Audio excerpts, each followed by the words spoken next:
This week, join me as I go in search of one of the most enigmatic women in all of history, the Queen of Sheba. The Bible says she appeared from the desert leading a caravan of riches to the court of King Solomon in Jerusalem. Many cultures claim her as their own.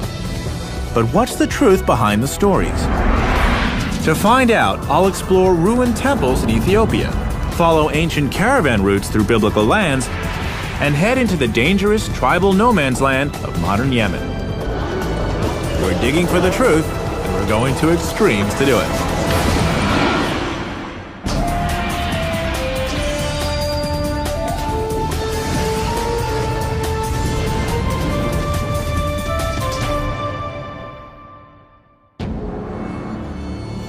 Exotic romance surrounds the legend of the Queen of Sheba.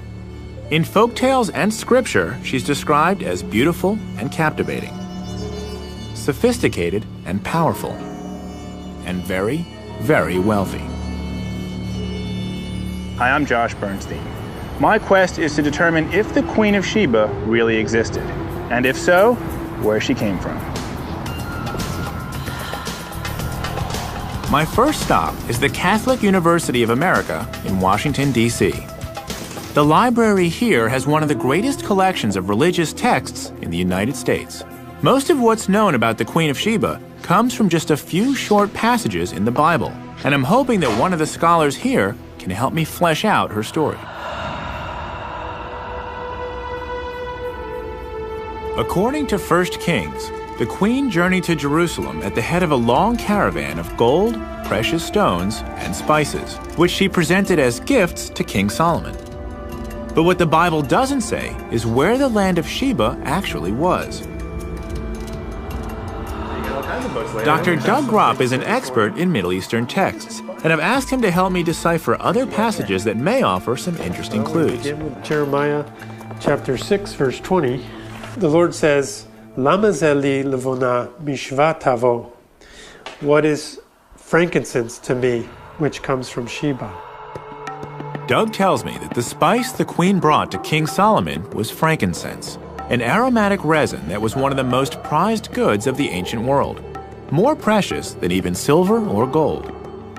What makes this clue so useful is that frankincense comes from a very limited geographic area. This means I should be able to trace the trade routes back to the Queen's homeland fairly easily, or so I hope.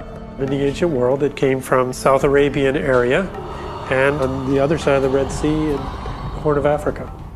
And that's it? That's pretty much it. So Sheba could be that region? Right. Somewhere, okay. Somewhere in that region. Is there any place else in the Bible where we can learn about Sheba? Well, there's a few other places that mention Sheba, but there's also a related term, a term that most scholars think is related that has just a different S sound, Seba. Doug explains that Sheba sometimes appears with a slightly different spelling and pronunciation. He shows me a passage from the Old Testament book of Isaiah that speaks of a land called Seba, and more importantly gives a pretty precise clue about where it may have been. Okay, so Seba is a region either south of Sudan or in that area, the Horn of Africa area, right? Which again is the Ethiopia area. Right. And we have one more passage. Another passage from Isaiah describes the people I'm looking for, and even gives them a name. And the Sabaeans, who are described as Anshe Midah, men of stature, tall men, tall people. Ethiopians are pretty tall. Yeah, they are. I have a picture here of Solomon and Sheba's meeting. Doug tells me that the Ethiopian story of the Queen of Sheba is one of the most elaborate, and that it plays an important role in the country's history.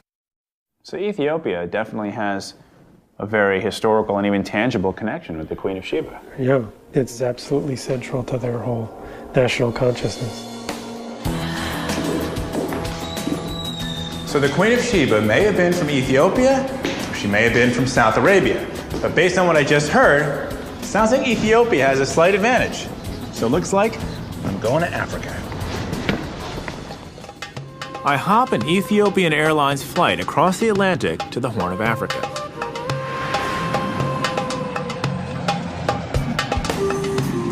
I've been to Ethiopia before, looking for the Ark of the Covenant, and I'm really excited to be back.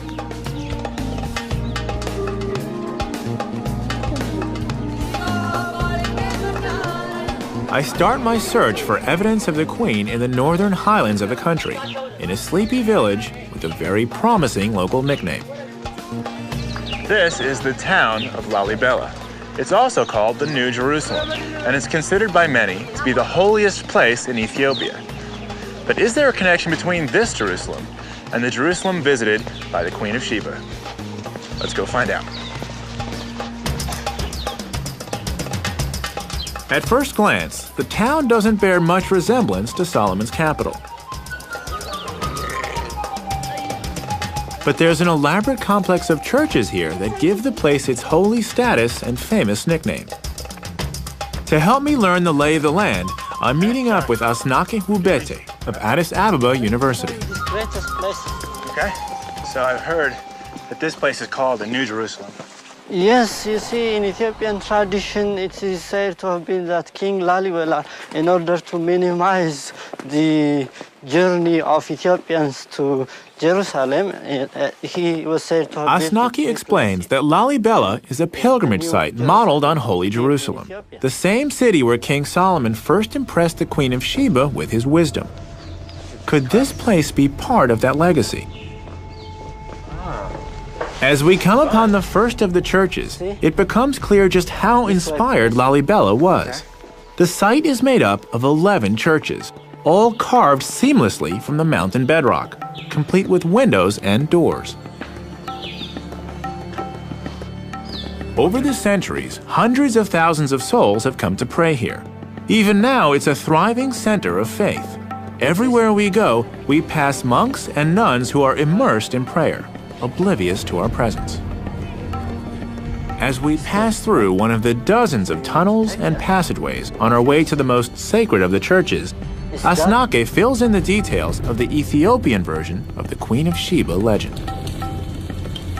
Ethiopians believed that from northern Ethiopia, Queen of Sheba, she went to Jerusalem to visit King Solomon. The story that Asnake tells me begins the same way as the biblical tale I heard in Washington. The queen, at the head of a caravan of jewels and incense, journeys to Jerusalem to pay her respects to Solomon. Once in Jerusalem, though, the Ethiopian version takes a very different turn. King Solomon went to sleep with her because of her beauty and her fame, but she refused. According to the legend, the queen resisted Solomon's efforts to seduce her. He promised to leave her be, so long as she agreed not to take anything belonging to him. He then set a trap. Solomon served the queen a lavish feast of spicy, salty food, but offered her no water to drink. Forbidden from asking him for anything, she went to bed with her thirst unquenched. Solomon's trap was set. In the dead of night, the queen awoke, desperately thirsty. She searched the palace for water, but the only pitcher had been placed next to the king's bed.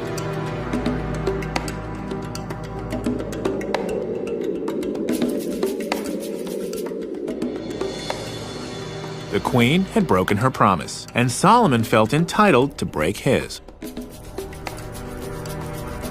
According to the legend, the queen bore Solomon a son as a result of that night.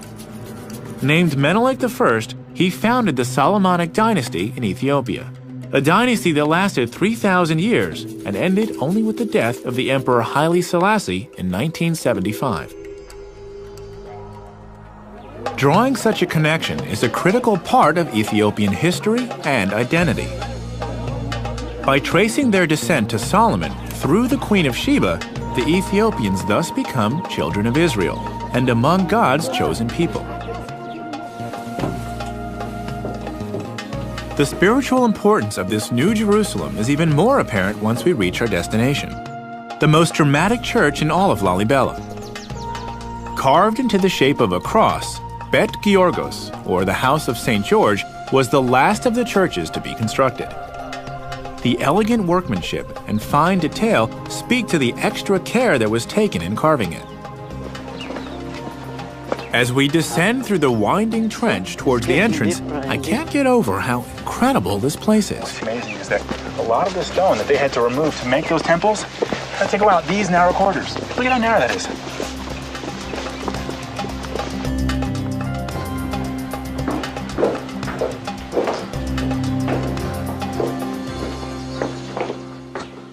Once we're inside, it's clear that other visitors here have been even more affected by the magic of this place. So there are people who... Some of the monks spend years living like hermits in holes carved in the wall, to be as close as possible to the church and to God. Some of them would never leave the church and pray all the time here throughout their life. The whole lifetime. Yes. Living and praying.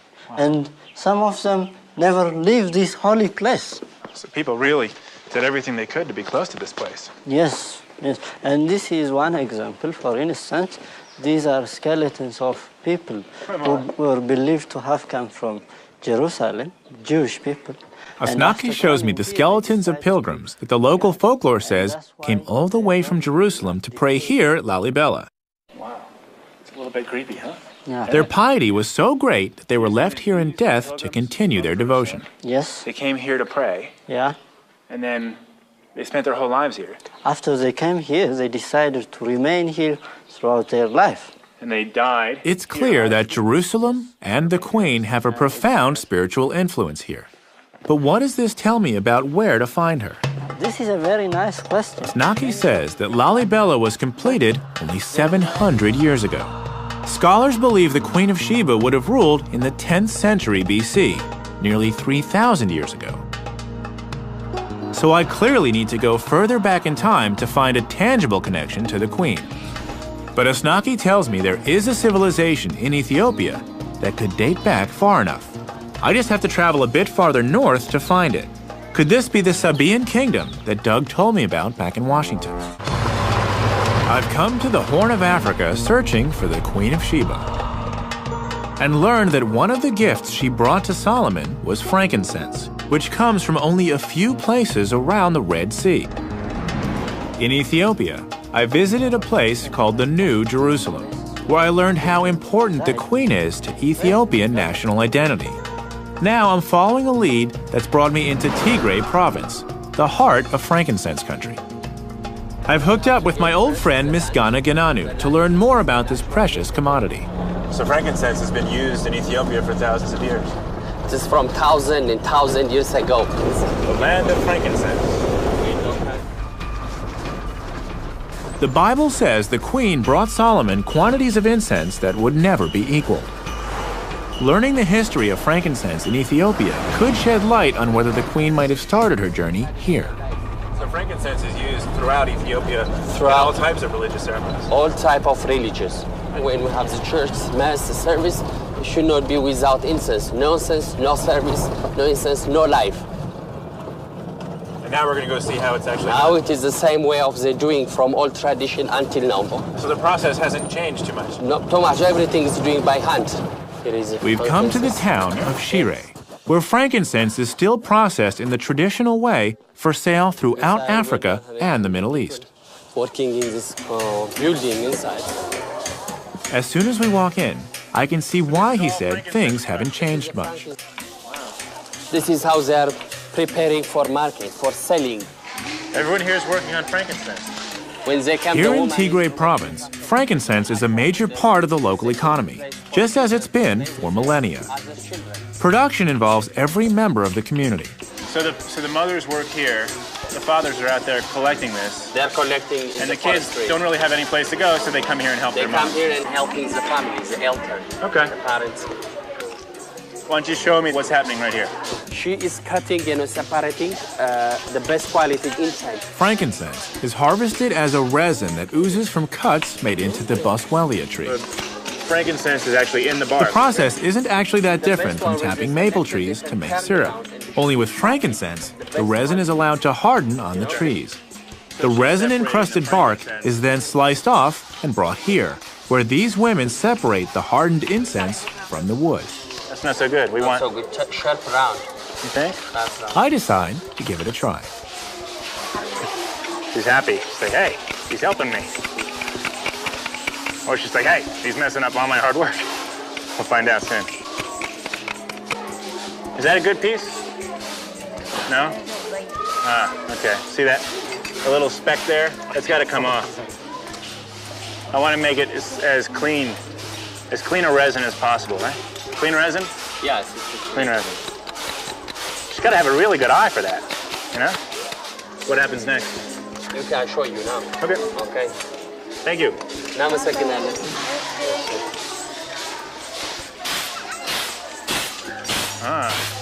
So this is the second phase. This is the second phase because chop it. After now she's separating, you know? Yeah. But she's basically winnowing these pieces of bark, small bits of bark. Yeah. At each stage of processing, the incense is refined until it's ready for market. The highest grades are exported throughout Africa, the Middle East, and beyond, continuing a trade that began thousands of years ago. So this is the product of all their hard work. Yep. Wow. The next quality. So if the Queen of Sheba went to Solomon with this, that was an offering. Of course, there is nothing a gift more than this. You see? This is worthy of a king. It is a wonderful present. It is more than gold. Wow. If frankincense has been such an integral part of the economy and culture here for so long, perhaps Tigray province could have been the land of Sheba.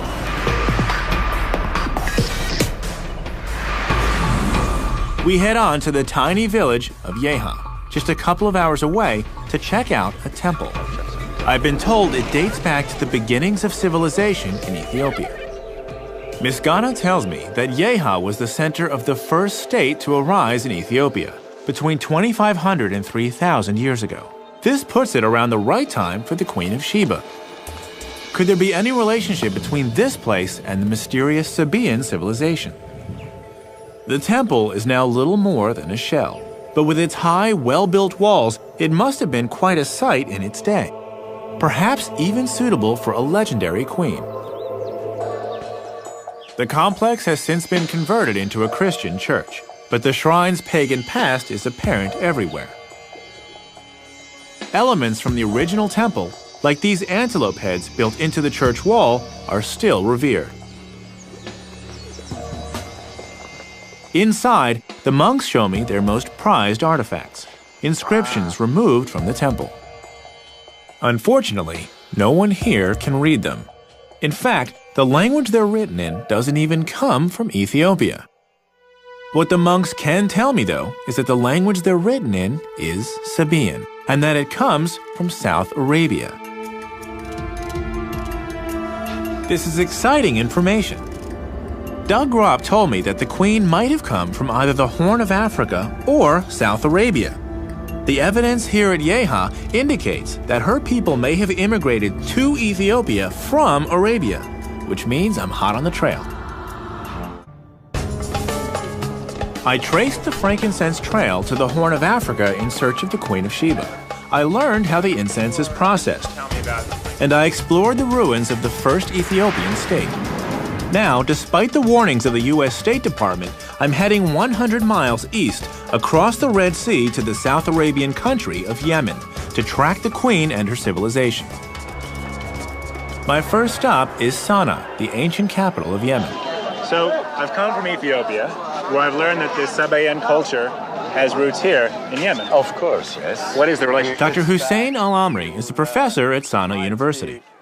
The Yemen in that time was a center of merchants, and Sana'a, the capital especially, was one of the oldest souk of Arabs. Really? So this city is one of the oldest markets? Yes, there were. Hussein believes that the Queen civilization was based here in Yemen and was built on commerce. He explains that the Yeha temple I saw in Ethiopia was actually a Sabaean colony, established when they extended their trade networks into the Horn of Africa.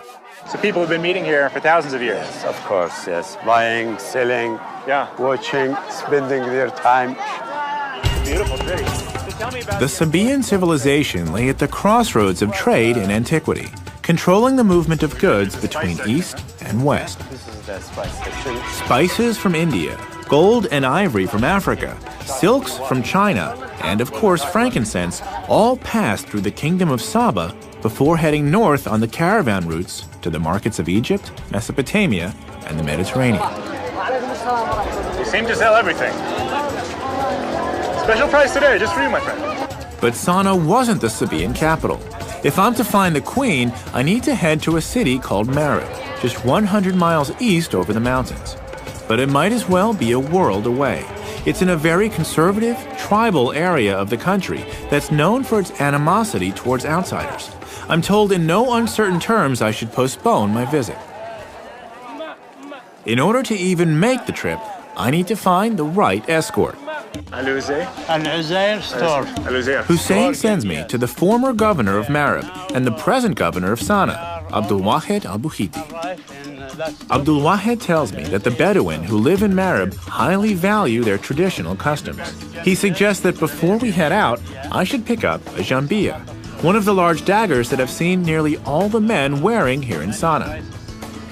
If participating in the local traditions is the best way to gain acceptance and keep me safe, I'm all for it. Touch this one? It's okay? Yeah, you can. Now, which is more important, the blade or the handle? The handle. The handle. Yeah. You can recognize anyone in the street through his gambia. So, You know he is from this area, he is from that area, this one from this tribe, this one that tribe, by his gambia. Jambiyas have been an important status symbol in Yemen going back to Sabaean times, and they communicate a lot about their owners. History and personality count. The older the jambiya handle, the more prized it is. Abdul Wahed tells me that one sheikh recently paid $1 million for an especially prized jambiya. what do you think? It's pretty nice, huh? Jamil. In Yeah. Arabic, Jamil means nice. Nice. Good? Very good. Like this or like? Very good. I Okay, guess that's it's okay. just straight up, yeah? Yeah. You are Sabaean. Shukran? All right, this Now is that fun. I've got my jambiya, Abdul Wahed gives me a lesson in another time-honored Yemeni tradition. Cut. We chew it like this. Yeah. You can use it. Yeah, exactly. Oh, wow. How you taste it? Yeah, it's got a weird taste. Yeah. Kind of It's- tangy, bitter. It's not. Very It's not dry. sweet. Very dry. What happens when you chew a lot of it? Like these guys are Make you comfortable. like mellow. Makes you works a lot. Uh-huh. You can read a lot. And you can't sleep. Can't sleep. Yeah. Ah, Keep so you up. interesting. Yeah. And this is a tradition where Khat is a natural stimulant, chewed by over 80% of the population each afternoon. It feels like about 6 shots of espresso. okay, You can that eat it. No, I'm good. It's I'm good. yours. What? Okay. He More. swear. Yeah. What? He swear and God for you to eat it. It's not enough just to taste it. I have to have more. I've got to sign on for the full experience. He swear in God for you to eat it all. Oh my God. So you can do it like this. Really? Uh-huh. So I wouldn't want to offend him. No, Okay. Nothing Ah. will happen. It's Okay. fine. It's fine. I wish I could tell you what this tastes like, but it's like nothing else I've ever had. Okay. It's really bitter. نتفعلك البياس. Like maybe if you ate a whole bunch of dandelion greens, but wow, Oh. bitter. Okay, How is it? shukran. I'm gonna wait until I get some sort of effect, and I'll just float away. Okay, now we can pay him. Now that I've had my crash course in Yemeni culture, I'm ready to head into the tribal desert. So I'll settle up with this man here. Okay. I don't know if it's my excitement or the lingering effects of the Khat, but the next morning, as the call to prayer signals dawn, I can't wait to hit the road. Good morning. It's a beautiful day. I've got my jambiya, and now I've got to meet Abdul Wahed. We're going to Marib. Shukran. Yalla.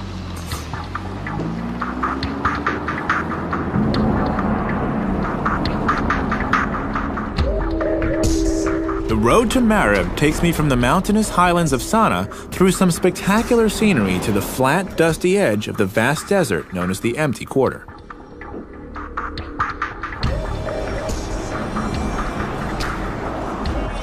I'm going to meet Abdul Wahed along the route.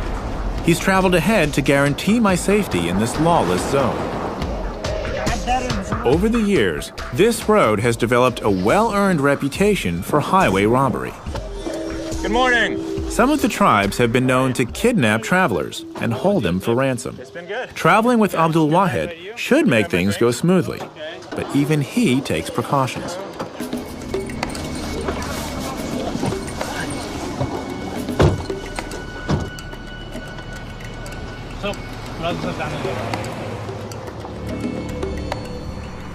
I gotta admit, This is my first time traveling in a car with 3 armed guards carrying machine guns.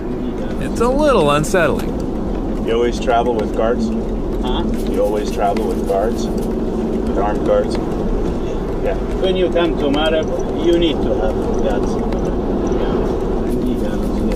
Things have gotten better in recent years, but the 14 checkpoints we passed through along the way speak to the still volatile conditions.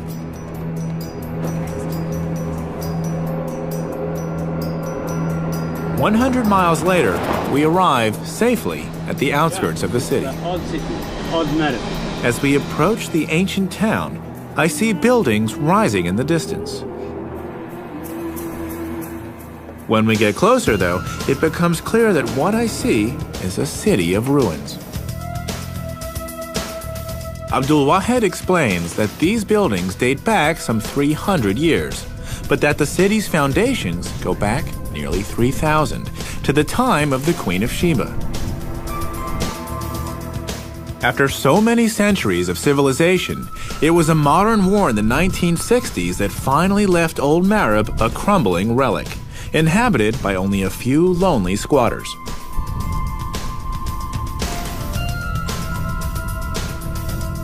As we move on, I can only hope that the rest of Marib's ancient past hasn't met a similar fate, and that something of the Queen can still be found. I've traveled from the Horn of Africa to the deserts of Arabia in search of the Queen of Sheba. In the old city of Sana'a, I was welcomed by the local governor, Abdul Wahed al-Buhiti, who's escorting me through the lawless tribal deserts of Yemen. The Bedouin are famous for their hospitality, but hostility can also arise at a moment's notice, which we soon found out. After we left the ancient city of Marib, heavily armed tribesmen surrounded our camp in the middle of the night. We were literally under house arrest. In a place where foreigners are routinely kidnapped, the stakes were very high. Thankfully, Abdul Wahed has taken pains to help me navigate the terrain.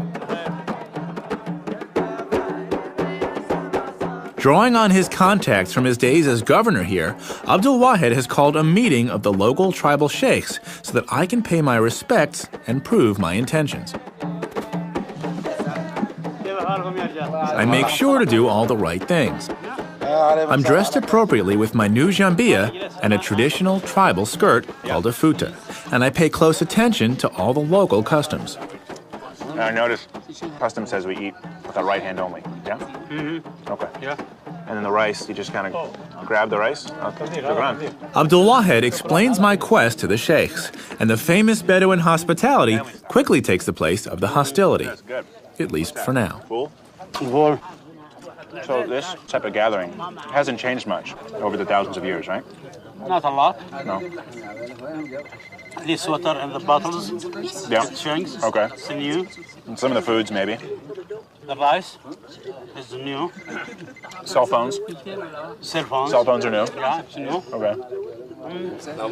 After dinner, we sit around the fire to share stories about the Queen of Sheba that have been handed down through generations here in Marib. It's okay? Very nice, he said. Yemeni. Yemeni, yes. Yemeni. My new jambia goes over well.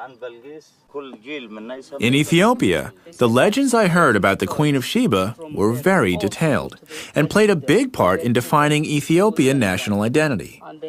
Now that I'm here in Yemen, I want to hear the Yemenis tell her story and find out about the place she occupies in their history and culture. They believe she came from the far desert, and she is for sure from Marib. They feel honor because Queen of Sheba from their land, from their hometown.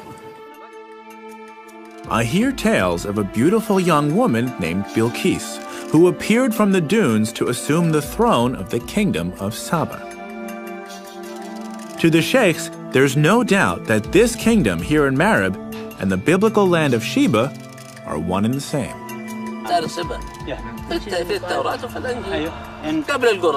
In the holy books.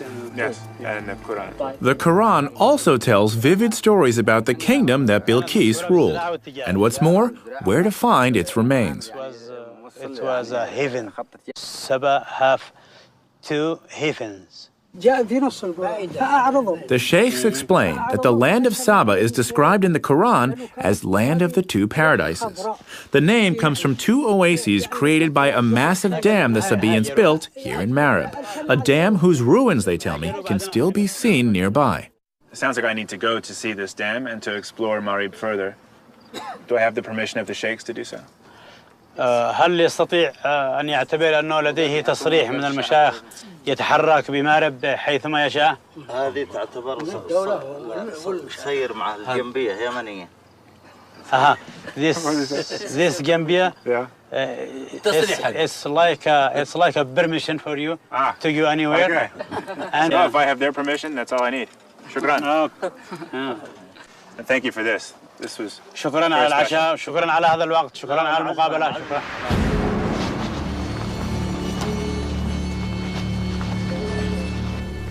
My evening with the sheikhs went over very well. Not only did I gain their permission to explore their land, but the stories they told me about the Queen of Sheba have inspired me. Now, my goal is to search for archaeological evidence to support their stories. I've arranged to meet archaeologist Zaydoun Zaid at the Marib Dam to tell me more. So this is one of the towers of the Dam of Marib. Yeah, this is the north tower, that's right. Where's the other one? The south tower, just ahead of your eyes, that part, you see it? There, the south one. There. So there was a wall going The between this dam's tower. wall stretched from where we're standing all the way to the south tower, over 2,000 feet away. That made it about twice as wide as the Hoover Dam. The water it controlled was used to irrigate the valley below, supporting an estimated 35 to 50,000 people. This really must have been a lush green valley. Well, as you can see now, it's still green. And you can imagine at that time, it was much more. Yeah. The water which was coming out of here was supporting at the 2 sides of it something like paradise. 2 at 2 sides of them, one at the right, one at the left. I've heard about this. So this is the left paradise and the right paradise. Exactly. That's it. The dam worked by collecting runoff from the mountains and then channeling the water into sluice gates on either side of the 2 towers. The gates, in turn, led to canals that branched into the valley below, creating the oases that gave Saba the name Land of the 2 Paradises. As Zaydoun and I make our way to the South Tower, I ask him what led to the collapse of this incredible structure and the civilization that built it. There's 2 theories about it. One which will say that the dam was destroyed by a strong earthquake. Zaydoun says that an earthquake may have toppled the dam, or an unusually heavy rainy season could have damaged it beyond repair. Of course, to the other factor. In either case, the march of history also played a part. From land to sea. A shift in trade routes away from their territory had already dramatically weakened the kingdom, and they were unable to recover from the loss of the dam. What I've seen so far supports what I've heard about a flourishing civilization. But what about the queen? It's thought she would have reigned in the 10th century BC. So here we are, Josh. Wow. What I was talking about. Does the archaeological evidence here date back far enough? Well, the construction of the dam went through different phases, and what we are looking, in fact, at the latest of it. Well, Inscriptions on the tower are written in the same Sabaean script I first saw in Ethiopia. Though they date this phase of the dam to the 7th century BC, after the time of the queen, Zaydoun tells me that this is only the latest construction. Its origins go back far earlier. The Sabaeans continually updated and improved their dam over centuries. The Sabaean civilization managed to block this canyon in 1500 BC. So they finished building the dam at that point. But the history of damming using water goes back up to 3200 BC. If this is true, the Sabaean civilization in Marib would have existed at the time the queen made her journey to Jerusalem. In fact, it would have been thriving.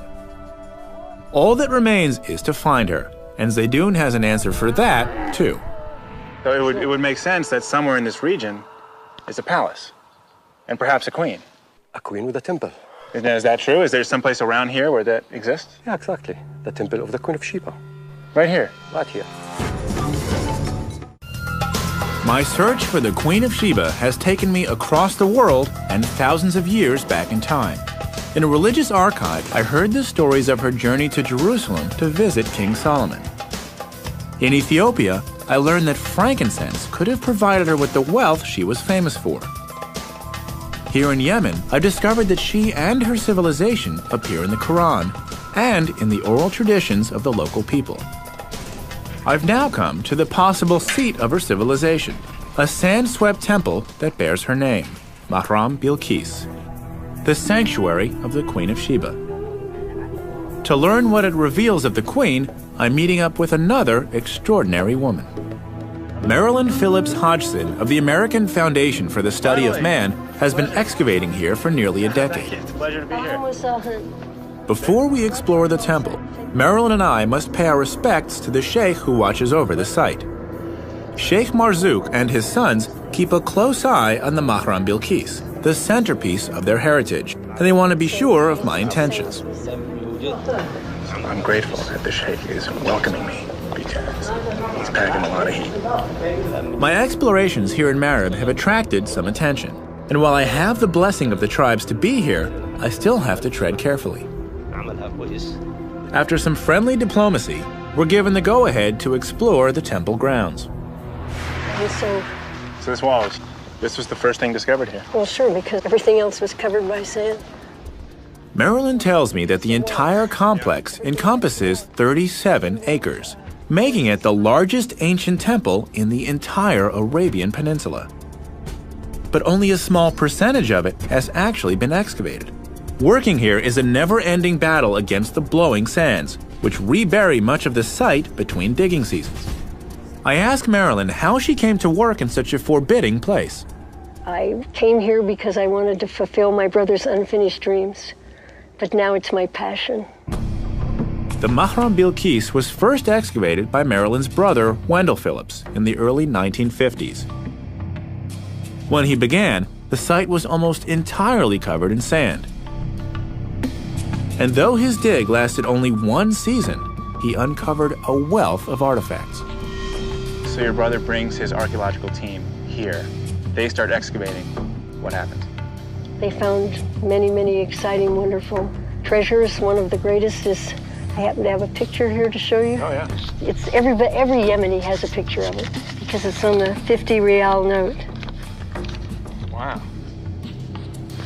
Wow, so this was such an exciting find that they actually put it on their money. That's right. More than 4 feet high warrior. One of the rulers of this great area. That's impressive. It is. The statue that Wendell Phillips found is considered to be one of the masterpieces of Sabaean art. It depicts a ruler called the Mahdi Karib, complete with a jambia at his waist. This statue from the 6th century BC helped put a face to the Queen's glorious civilization. Unfortunately, Wendell was never able to finish his work. Tribal strife forced him to flee Marib after just 4 months on the site. He didn't want to leave. It was a terrible heartbreak. They left all their cars, all the artifacts, everything remained behind. So after making these world-class discoveries, he has to flee for his life? Yes. So what happens to this site? It filled up with sand, and only the great pillars showed there. And the Awam enclosure, the Great Wall. This space that we're sitting in now, 18 feet above us, was all sand? All sand. Nearly 50 years passed before Marilyn and her team were able to return to Marib. Since work has resumed, the Foundation has unearthed much more of the site. This is like the Library of Congress, then? Yes. We're joined by the Assistant Site Director, Yemeni archaeologist Abdul Ghalib, who shows me some of their recent discoveries. So anything that had to do with daily life or was important to them, they put on these stones. They built it here. The Mahram Bilqis is literally covered in inscriptions from top to bottom. The elegant South Arabian script that I've seen throughout my journey adorns nearly every surface of the temple. This inscription talking about social, economic, and about the tribes, the names, and what they believe, you know. Abdu tells me that all aspects of daily life were recorded here, from ritual dedications to social and economic histories. But the lower part of the timber for different And the things. Foundation's team has only scratched the surface. So, Below this? below this. Yeah. Below this goes back to the 8th century BC, but it's covered now by sand again. So if you were to dig down, If you dig down, You will go down, down, down, down, down 15 meters. Like the Great Dam of Marib, the Mahram Bilqis was improved and expanded over successive generations. To date, they have yet to find any inscriptions referring to the Queen of Sheba. But the deeper they dig, the further back in time they go, and thus closer to the time of the Queen. I ask Abdu and Marilyn if what they've found can shed any light on the legends I've heard throughout my journey. This is the main gate of the temple. They take me to a newly discovered area of the temple, where they show me a grand staircase decorated with antelope heads. I've seen these before in Ethiopia, and both cultures claim to have this belief that the Queen of Sheba is from their homeland. Yeah, because the Queen of Sheba is the Queen of Saba. You know, she's a Sabaean queen, and the people who lived in Ethiopia and established the kingdom of Ethiopia are Sabaean people. Wow. So this helps explain the Ethiopians' beliefs that they're descended from the Queen of Sheba. In a way, they are, or at least from her civilization. Why you see the similar decoration and language, writing. Yeah, and writing. So that this was the center. I mean, actually, we're standing at the center of the Sabaean civilization. Yes. And if the Queen of Sheba, which sounds like it, if the Queen of Sheba lived here, then her influence would have spread throughout her domain, and that, you said, went into Ethiopia. Exactly. And that's why they believe that she was their queen as well. Yeah, that's right. It is, you know. Marilyn and Abdu have one last thing they want me to see. At the top of the staircase, they bring me to a wall covered in sand and invite me to help them dig. Okay. Abdu explains that they rebury this treasured artifact after each season to protect it from the elements. Look at that. Yeah. That's a face. As we clear away the sand, I can see why they take so much care. Who found this? Me and Marilyn when we were digging here in 2001. That must have been pretty exciting. Yeah, it was. It was very exciting. Look at that. So. Every time you see it, what do you think? It became more beautiful.